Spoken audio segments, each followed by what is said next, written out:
C'est la deuxième édition de la Foire internationale agricole de Kinshasa qui se tient dans la capitale congolaise depuis le vendredi 18 août 2017. Bétail, volaille, manioc, maïs, plusieurs produits agricoles et agro-pastoraux sont ici exposés. Une vitrine offerte par l'hôtel de ville de Kinshasa à travers le ministère provincial de l'Agriculture et du Développement rural. Après la première édition lancée en 2016, les autorités de la capitale veulent instituer une habitude visant à stimuler les acteurs de ces secteurs.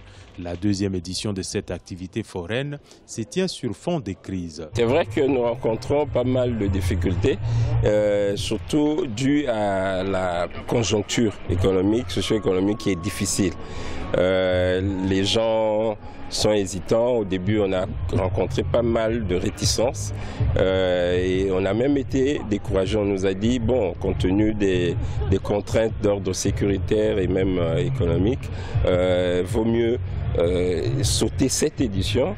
Plusieurs opérateurs du secteur agricole et agro-pastoral ont tout de même répondu à ces rendez-vous qui assurent non seulement leur visibilité, mais aussi présentent des opportunités d'échanger avec les partenaires.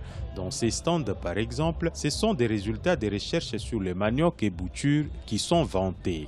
Nous sommes en train de montrer des variétés qui ont de grandes potentialités, qui peuvent produire dans les conditions, par exemple, de la forêt équatoriale jusqu'à 70 tonnes l'hectare.